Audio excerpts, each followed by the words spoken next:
Welcome back. You're watching Editors Roundtable, and we're in conversation with Rajesh, and he believes that at least most of the pain for large caps could be in the price at these levels. Rajesh, so you're advocating selectively adding to portfolio, Yes. and one sector where you're adding on to is IT. Yes. And IT saw the biggest hit this week with an 8% cut with names like Tech Mahindra, Correct. down about 10%. So what are you adding, large cap or mid cap, and what is dragging them down? So basically, I think this correction by and large is only today it has corrected. So all of a sudden in 1 week you see 10% down, but of that 10% probably 6-7% is today, right? Yeah. But if you look at 3 months period, then it is not that bad. The IT performance is not that bad. So we started buying from September, October onwards, correct? Now IT is linked to the US economy. You need to make sure that what is your view on US economy. If the US economy does well, Indian IT companies will do well. Very simple. If you look at the Indian IT companies commentary, look at the TCV wins of TCS, Infosys, Tech Mahindra, Persistent, Coforge, it has been very healthy. If you talk about the top US companies which are spending on IT, including BFSI companies, they already announced their plans for IT budgets, which is also again very, very healthy. So we think US economy to do well. Anyway, Donald Trump's talking about make America better again. So great again means Indian IT will do well. Add to that little bit effect of currency depreciation. I'm not of course assuming it, but because it is generally passed through. But in a way, it's a short-term kind of thing. It's again, it adds to your profitability, right? So IT means will do well.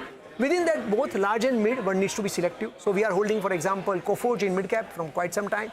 And it is the best performing in terms of the earnings, in terms of the revenue growth, in terms of the mergers and acquisition, and in terms of ability to capture the new growth drivers. That's very important. Because there are many Indian IT companies, they are still into the legacy business. They are probably not doing enough compared to what they should have been, compared to, if you look at their cash reserves are huge.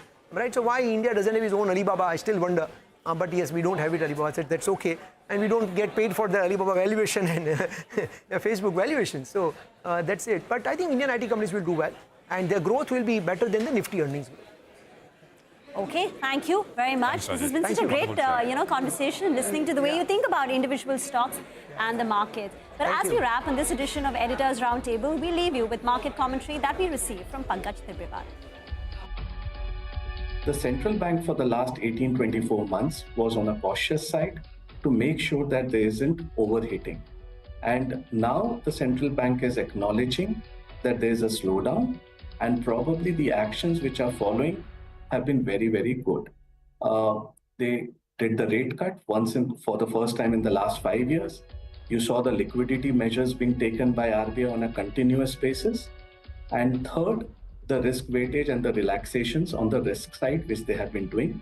At some point of time in the next few months, I think FI selling should bottom out.